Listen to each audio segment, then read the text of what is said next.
Hello and welcome to another installment of Teach Me Tuesdays.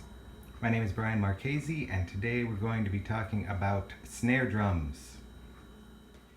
Okay, this first one is the snare that I've had the longest, and I got it in 1988, and it was sort of just collecting dust in a Daddy's Junkie music store in Salem, New Hampshire. And remember in the late 80s, the vintage thing was not a thing. Everybody wanted new, everybody wanted, hair metal or, modern stuff, big, deep things, and people were like, 60s, bleh. But that's what I was into, so I'm still into. And now this is probably worth like 5 times what what my dad paid for it in 1988. So it is a Rogers. It is from 1967. Still with its original champagne sparkle wrap. It's called a Rogers Power Tone. And its shell is 5-ply. What is it? 5-ply construction of maple and birch wood. Now snares either have a wood shell or a metal shell. And you get as you would suspect, a warmer sound from a wooden shell. It's sort of my main snare. I've used it on many recordings and hundreds of gigs.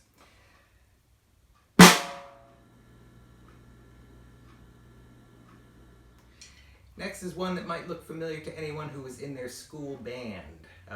This is a Ludwig Acrolite, which I've dated to 1976. The reason why it might look familiar is this is usually the standard snare drum that is issued to public school bands, and thus you can often find them for pretty cheap on eBay. Parents who find them, in the attic because their kid gave up drums 20 years ago, drummers pounce on them because they actually do sound great. They're very loud and bright. So the Acrolite has a classic sound, and it has an aluminum, a one-piece aluminum shell. So it's bright and crackling. I have a dampener on this, so it's not as loud.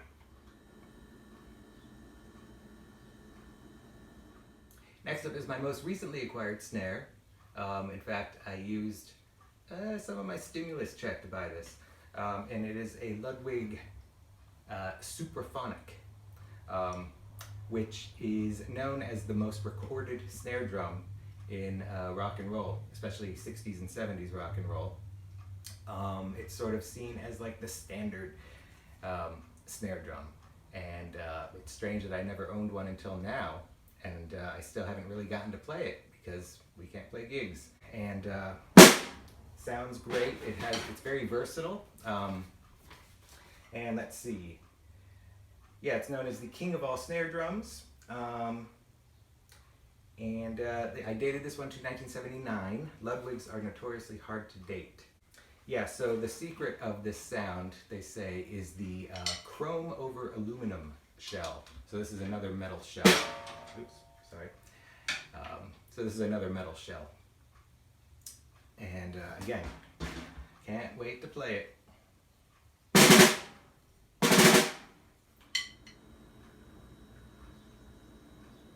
Okay, lastly, this is one of my favorite possessions. And it is a Slingerland drum, snare drum from 1958.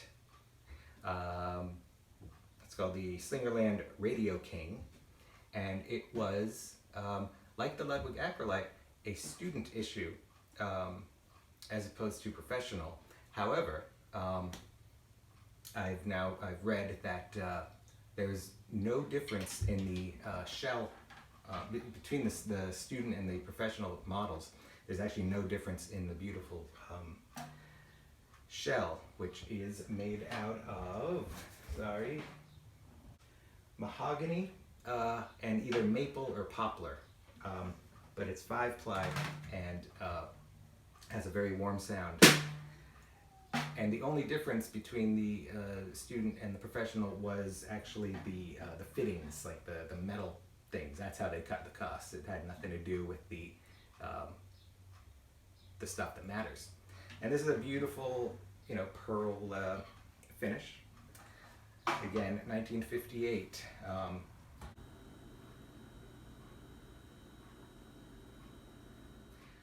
And so those are my snare drums, and I hope I taught you something on this Tuesday.